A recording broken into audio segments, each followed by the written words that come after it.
Belakangan ini, saya banyak bersyukur karena saya dengar banyak politikus Indonesia ini peduli dengan kesehatan. Bahkan mereka meningkatkan harga beras karena katanya beras ini bikin diabetes. Tapi apa mungkin dikatakan bikin diabetes karena harga berasnya sudah naik ya? Mari kita cek faktanya setelah yang satu ini.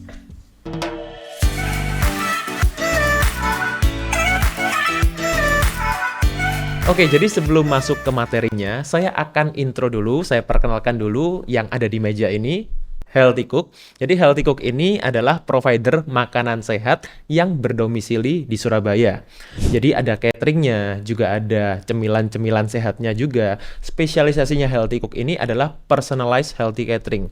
Maksudnya gimana? Bukan healthy catering yang biasa, tapi juga bisa menyesuaikan dengan kebutuhan tiap orang perorangan. Sesuai goalnya, sesuai kondisi kesehatannya, yang disesuaikan dengan kebutuhan masing-masing individu. Oke, sekarang kita akan masuk ke materinya.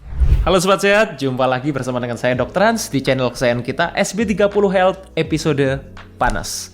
Panduan nutrisi tanpa sensor. Dan kali ini, seperti yang saya sampaikan di depan, kita akan bahas mengenai pembicaraan yang cukup panas belakangan ini karena harga beras naik, kemudian masyarakat pada panik.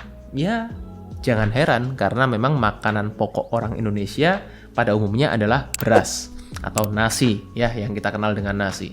Meskipun di beberapa daerah, mungkin di tempat-tempat yang lebih masuk gitu ya, itu makanan pokoknya masih cukup beragam. Ada ketela pohon, ada ubi, kemudian ada sagu. Kalau gandum enggak lah ya, jagung gitu, dan lain-lain gitu. Jadi kali ini saya akan bahas kalau harga beras naik, betul, tapi bukan penyebab diabetes.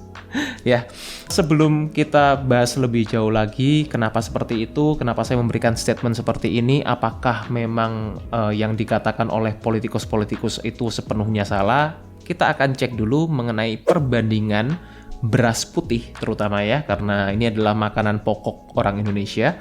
Kita bandingkan dengan beberapa sumber karbohidrat yang lain, makanan pokok orang Indonesia pada umumnya, dan di sini saya berikan 4 jenis yang mewakili ya. Memang saya nggak bisa sebutkan semua karena terlalu panjang nanti jadinya, tapi saya akan ambil 4 termasuk dari beras putih yang sekarang menjadi polemik ya, dibicarakan di Indonesia. Yang pertama, kalau kita sekarang bicara mengenai perbandingan, kalau diperbandingkan harus apple to apple ya, harus setara. Dimana di sini saya berikan per 100 gram dalam kondisi mentah.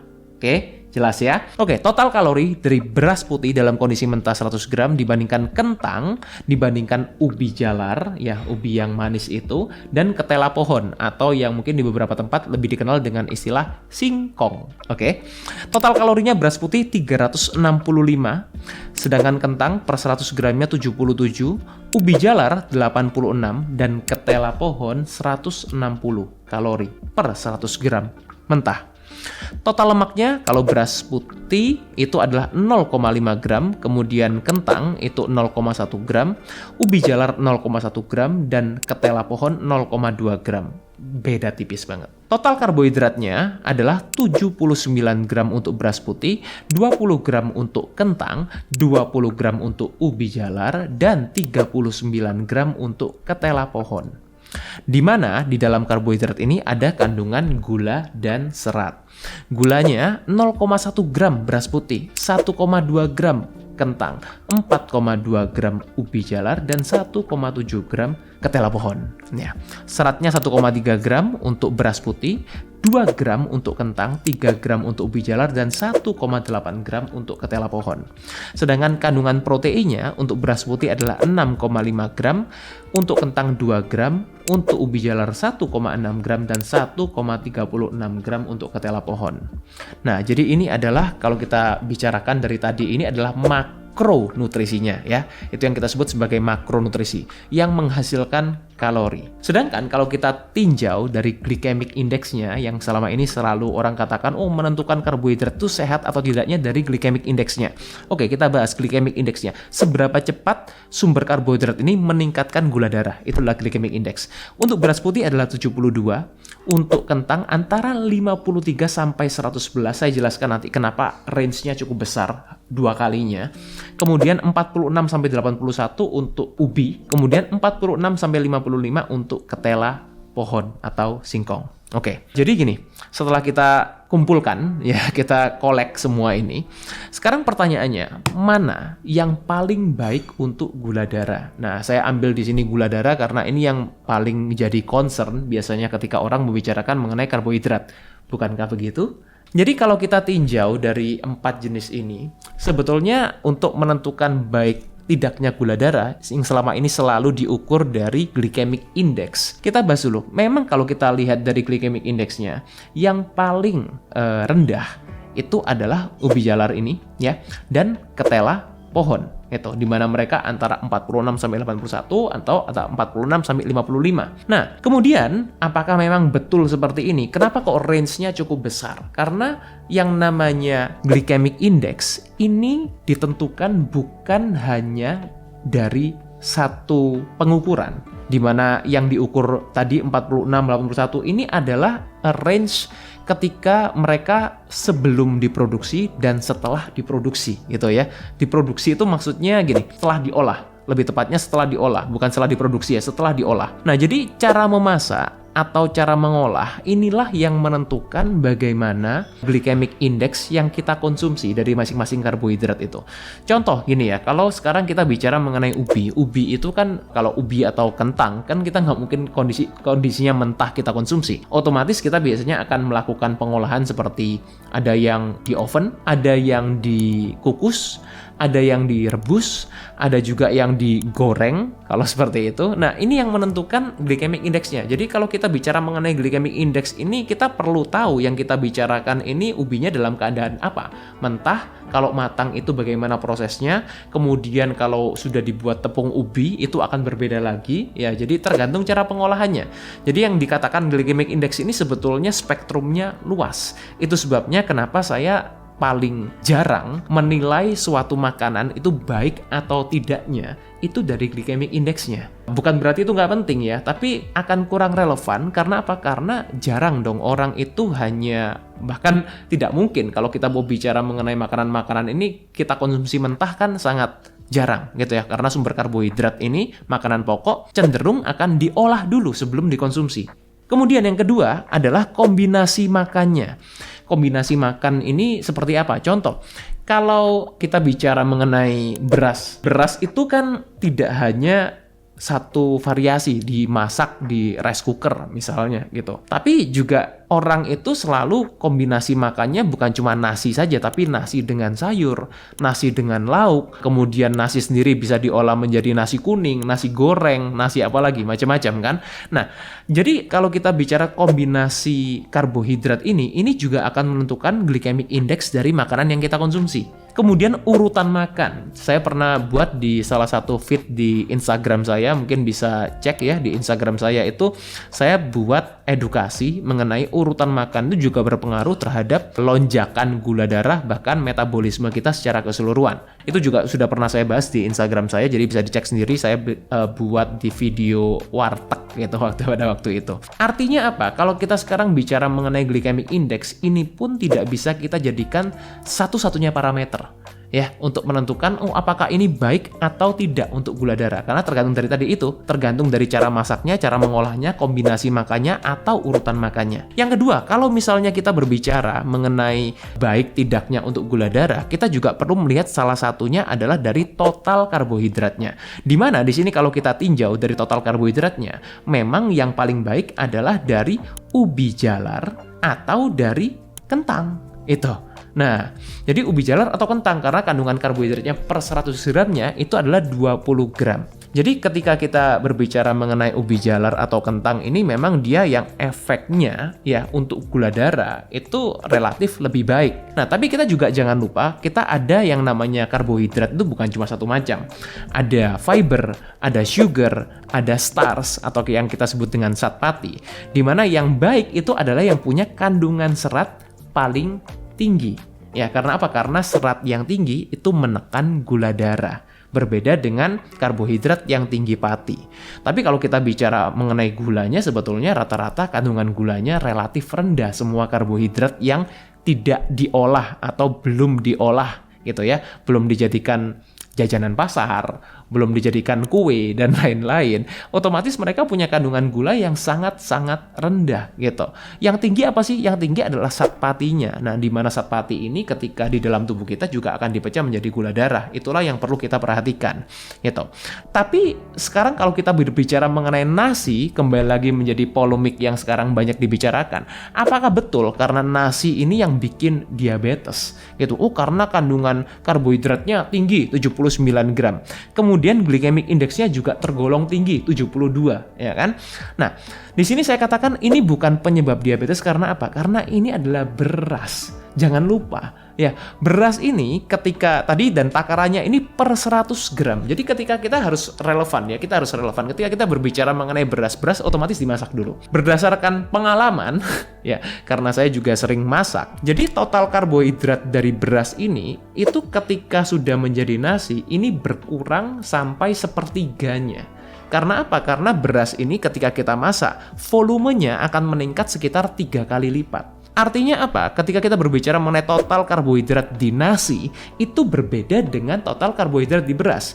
Nasi itu per 100 gramnya setelah matang ya, kalau kita berbicara mengenai nasi, itu antara 23 sampai 26 gram karbohidratnya. Artinya apa? Ya tidak jauh berbeda dibandingkan tadi yang kita compare dengan ubi jalar, dengan kentang, dengan singkong tadi atau ketela pohon. Sebetulnya mirip-mirip gitu, nggak terlalu beda banyak. Kandungan gulanya pun juga tidak meningkat ketika sudah jadi nasi. Kandungan seratnya pun juga tidak menurun ketika jadi nasi gitu. Hanya apa? Karena volumenya saja yang meningkat. Dan kalau kita berbicara mengenai glycemic indexnya, sekali lagi ini tergantung dari bagaimana cara kita makannya gitu. That's why saya katakan kalau nasi ini juga bukan penyebab diabetes gitu. Karena apa? Karena banyak sekali faktor-faktor yang mempengaruhi dari pola makan kita ya, dari kombinasi makan kita. Itulah yang menyebabkan banyak masalah diabetes itu, terutama tipe 2. Nah, jadi kalau kita berbicara mengenai diabetes sendiri, kita perlu jelas tahu sebetulnya apa sih yang menyebabkan diabetes itu. Yang pertama, karena banyak orang berpikir, oh gula darahnya karena tinggi dok. Sebetulnya gula darah tinggi itu bukan penyebab diabetes. Ya, gula darah tinggi itulah dampaknya. Ya, dampak karena apa? Karena kita punya gangguan metabolisme. Makanya itu diabetes dikatakan salah satunya adalah metabolic disorder atau metabolic syndrome. Itu gangguan metabolik yang menyebabkan gula darah kita tinggi.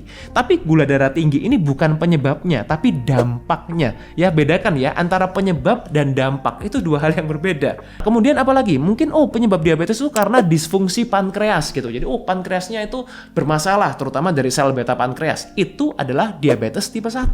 Tapi tipe 2 yang paling banyak terjadi di masyarakat kita, itu bukan terjadi awalnya bukan karena disfungsi pankreas. Disfungsi pankreasnya terjadi karena gangguan metabolisme. Itu ya, jadi itu juga karena dampaknya, bukan penyebab utamanya. So, penyebab utamanya apa? Penyebab utamanya mungkin sudah bisa ditebak karena Sobat Sehat mungkin sudah sering nonton video saya sebelum-sebelumnya, ya kan? Saya seringkali mengungkapkan ya, salah satu penyebab terbesar dari diabetes itu adalah resistensi insulin. Artinya apa? Insulin yang dihasilkan dari pankreas kita itu tidak bisa diterima atau tidak mau diterima lagi oleh organ-organ kita, liver, jantung, dan lain-lain, terutama liver. Jadi itulah sebetulnya ya, jadi inilah yang menyebabkan terjadinya diabetes pada umumnya. Tipe 2 itu tadi, yang pada 90% populasi kita. Ini yang kita perlu tahu. Apakah memang sekarang resistensi insulin itu diakibatkan karena konsumsi nasi? Of course not. Bukan itu penyebabnya. Ya karena kalau kita mau berbicara mengenai resistensi insulin, kita perlu tahu pola makan seperti apa, pola hidup seperti apa, bahkan bukan hanya pola makan, ya pola hidup pun juga sangat berpengaruh. Itu bagaimana kita beraktivitas, bagaimana kita tidur, bagaimana kita memanage stres kita. Ini adalah suatu hal yang kompleks yang kita nggak bisa hanya menuding salah satu makanan. Oh, nasi yang bikin diabetes, beras putih yang bikin diabetes. Enggak seperti itu. Ya, jadi kalau kita berbicara mengenai diabetes, ini adalah salah satu gangguan metabolik yang kita perlu tahu asal-usulnya, penyebabnya dari mana. Bukan dari nasinya, bukan dari berasnya. Nah, jadi di sini supaya sobat sehat bisa terbebas dari diabetes, tetap bisa makan nasi, gitu. Saya punya beberapa tips terkait dari cara makan yang bisa menyebabkan sobat sehat ini bebas diabetes, itu ya. Apalagi dengan harga nasi harga beras ya, yang mulai meningkat. Saya nggak tahu ini akan meningkat sampai seberapa, bagaimana mempengaruhi ekonomi di Indonesia. Anyway, saya akan share di sini 3 cara makan yang bisa bikin sobat sehat ini bebas diabetes. Sudah siap? Yang pertama adalah puasa. Nah, jadi puasa ini, kenapa? Ya, otomatis ini akan mengurangi yang namanya lonjakan gula darah yang berulang kali kan di dalam tubuh kita.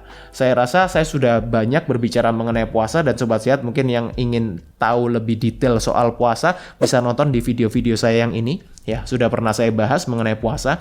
Puasa ini belajar, ya. Jangan langsung puasanya, saya pengen puasa panjang seperti Dr. Hans gitu.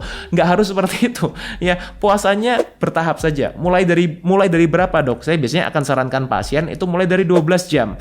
12 jam kemudian meningkat jadi 14, meningkat jadi 16, meningkat jadi 18. Jadi gradually aja, bertahap gitu. Jangan langsung keburu emosi gitu. Wah, saya ingin puasa langsung 20 jam, 24 jam. Ya, kita besoknya kolaps gitu. Karena apa? Karena belum biasa gitu. Bisa itu karena biasa, betul ya.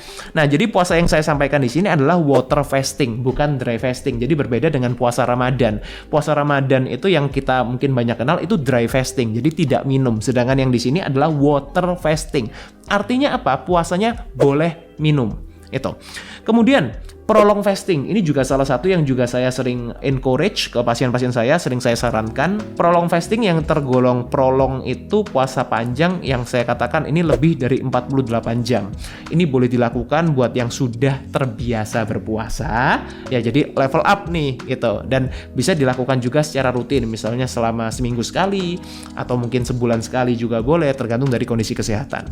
Yang kedua, hindari atau kurangi ultra processed food. Nah, ultra processed food itu apa sih, Dok? Contoh, sosis, nugget, bakso, smoked beef, smoked ham, dan lain-lain, cornet juga salah satunya. Itu yang kita kategorikan adalah ultra processed food. Makanan yang sudah tidak menyerupai bentuk aslinya. Kalau daging udah diproses seperti itu, udah nggak seperti daging bentuknya, sudah tidak menyerupai bentuk asalnya, itu maksudnya. Kemudian juga refined foods. Nah, ini mungkin term baru buat sobat sehat ya. Refined foods apa? Makanan yang juga olahan, tapi yang olahannya sudah terlalu banyak chemical yang mengintervensi itu makanan itu. Contoh, popcorn. Tuh ya, jadi popcorn ini termasuk karbohidrat olahan yang tadi juga termasuk ultra processed food ya. Jadi sudah terlalu banyak chemical ya, terlalu banyak zat kimia sintetis yang dimasukkan ke dalamnya. Kemudian minyak sayur ya, contohnya seperti minyak jagung, minyak canola, minyak kedelai, kemudian bahkan minyak kelapa sawit yang sudah di-refine ya, itu juga yang sudah melewati proses panjang, ini juga tidak saya sarankan. Kemudian apalagi minyak-minyak yang sudah terhidrogenasi seperti margarin, bukan mentega ya, beda ya, margarin. Ini adalah makanan-makanan yang perlu dihindari. Dan yang terakhir adalah perhatikan piring makan. Nah, inilah cara konsumsi bebas diabetes. Sepertinya sudah pernah saya share di beberapa video saya sebelumnya. Let's say ini untuk mengingatkan sobat sehat mungkin yang belum nonton atau yang ingin saya ingatkan ya mengenai piring makan. Kombinasi piring makan ini seperti ini yang saya sarankan. Jadi mungkin berbeda dengan panduan makan di Kemenkes, tapi percayalah saya buat ini juga ada dasarnya. Jadi bukan asal buat. Dimana 50% dari piring makan kita yang jadi ini anggaplah ini piring makan di depan ya, 50%-nya, separohnya itu itu adalah sayuran. Mau sayuran mentah, sayuran matang, bebas, terserah ya. Yang penting diolah secara sehat tadi itu. Kemudian 30%-nya adalah lauk, atau kita sebut biasanya lebih kenal kita dengan protein gitu. Mau protein hewani boleh, protein nabati, yang penting pengolahannya dan sumbernya baik ya. Dan 20%-nya ini adalah karbohidrat utama. Tadi yang kita bilang beras gitu ya. Kemudian kentang, ubi jalar, ketela pohon, atau ya buah. Ini saya kategorikan selalu ini jadi satu proporsi satu porsi dengan karbohidrat. Artinya apa? Kalau kita memang sudah konsumsi karbohidrat yang tadi itu sebanyak 20% dari piring makan kita tidak harus makan buah. Karena buah itu bukan untuk pengganti sayur. Sayuran itu ya sayuran aja 50%, 30% lauk, 20% karbo atau buah. Itu tadi ya, karena buah itu juga tinggi karbohidrat. Itu. Jadi itu sebabnya ini adalah komposisi yang perlu sobat sehat perhatikan supaya apa? Supaya sobat sehat ini bebas diabetes dan tetap bisa makan nasi. Itu ya. Jadi sekali lagi saya mau katakan nasi itu bukan penyebab diabetes, meskipun memang betul harganya naik sekarang ya. Dan jangan lupa juga konsumsi air. Di sini saya berikan air. Kebutuhan air tidak harus 8 gelas tiap hari. Karena apa? Karena tiap orang punya kebutuhan berbeda-beda tergantung dari berat badannya. Itu antara 30 sampai 40 ml per kilogram berat badan. Semoga dengan ini sobat sehat sekarang tahu bagaimananya cara makan nasi. Ya, jangan berpikir wah nasi ini bikin diabetes harus dihindari. Enggak kok, meskipun harganya naik, yang perlu diatur adalah budget kalian. Ya, itu budget kalian. Dan by the way, buat mau mengurangi budget, puasa itu salah satunya tadi yang saya sarankan ya.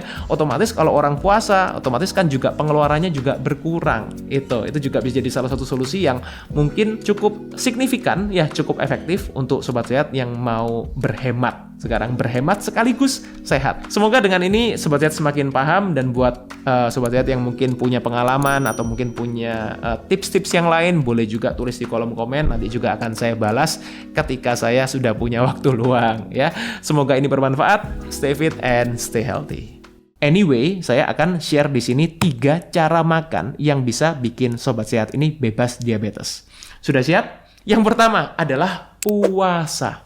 Nah, jadi puasa ini kenapa? Ya, otomatis ini akan mengurangi yang namanya lonjakan gula darah yang berulang kali kan di dalam tubuh kita. Yang kedua, hindari atau kurangi ultra processed food. Nah, ultra processed food itu apa sih, Dok? Contoh, sosis, nugget, bakso, smoked beef, smoked ham, dan lain-lain. Cornet juga salah satunya itu. Kemudian juga refined foods. Nah, ini mungkin term baru buat sobat sehat ya. Refined foods apa? Makanan yang juga olahan, tapi yang olahannya sudah terlalu banyak chemical yang mengintervensi itu makanan itu. Contoh, popcorn. Kemudian